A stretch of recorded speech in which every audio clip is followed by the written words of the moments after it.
limit or market order. Choosing wrong can cost you money. In 5 minutes, I'll show you the practical difference, real price examples, and simple charts so you stop overpaying and start executing smart. A market order buys or sells immediately at the best available price. You get speed and execution certainty, but you accept current liquidity, spread, and slippage. If you buy 2 BTC and only 1 BTC is available at 25,000, the rest may fill at 25,020 or 25,050. That difference is slippage. A limit order sets your exact price. The order only executes if the market reaches that price. You gain price control and can reduce slippage, but you may not get filled or you get partial fills. Limit orders that rest on the book can earn maker rates, while market orders pay taker rates. Depending on the exchange, maker fees are often lower. Example A, market buy with slippage.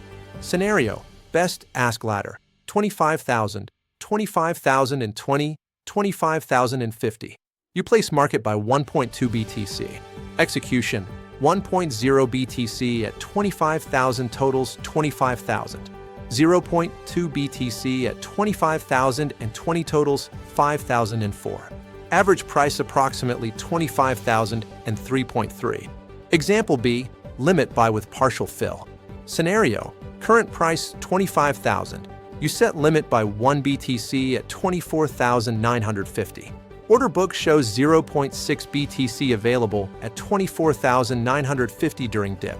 Execution, fill 0.6 BTC at 24,950. Remaining 0.4 BTC pending. Example C, spread and timing. Scenario, bid 24,980, ask 25,000, spread of 20.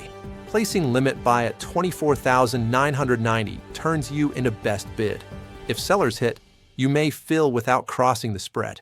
Improving the bid can reduce cost versus crossing the spread with a market order, but it might take time. Use market orders for urgent trades, small sizes, or high liquidity pairs. Use limit orders when price matters, size is larger, or volatility is high. Market equals speed and certainty. Limit equals patience and precision. Master both to trade smarter.